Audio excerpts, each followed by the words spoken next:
নমস্কার বন্ধুরা, অঙ্কিতার কিচেনে আপনাদের সকলকে স্বাগত।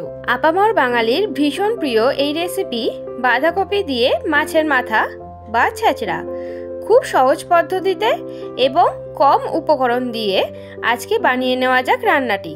তাহলে প্রথম থেকে স্কিপ না করে শেষ পর্যন্ত দেখতে থাকুন। কিছুটা বাঁধাকপি আমি এখানে কুচিয়ে নিয়েছি।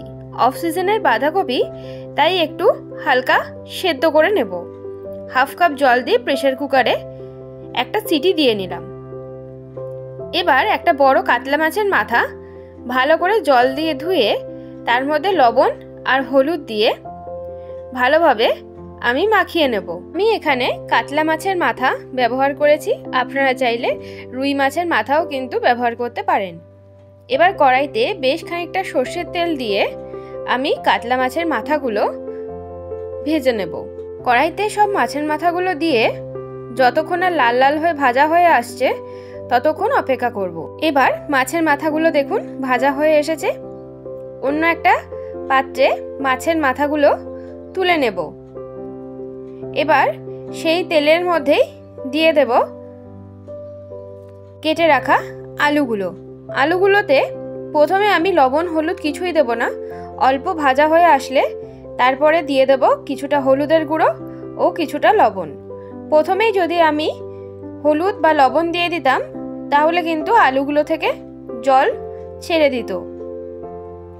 লাল লাল করে ভাজা হয়ে গেলে আলুগুলোকে আমি আবার তুলে নেব।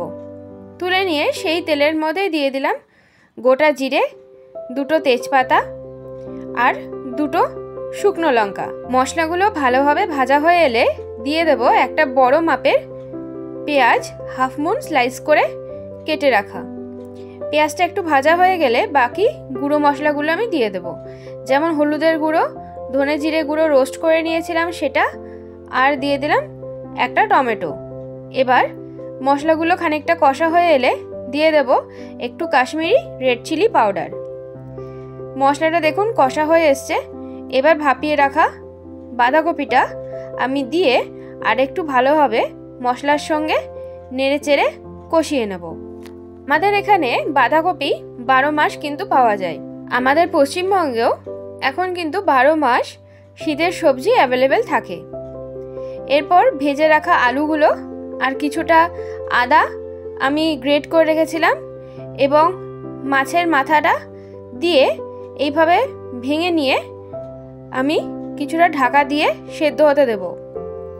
ভালোভাবে কষিয়ে আসলে উপর থেকে সানরাইসের গরম মশলা দিলেই রেডি আমাদের মাছের মাথা দিয়ে বাঁধাকপির ছেঁচড়া। ভিডিওটা ভালো লাগলে অবশ্যই কিন্তু একটা লাইক, শেয়ার এবং কমেন্ট করে দেবেন। টাটা।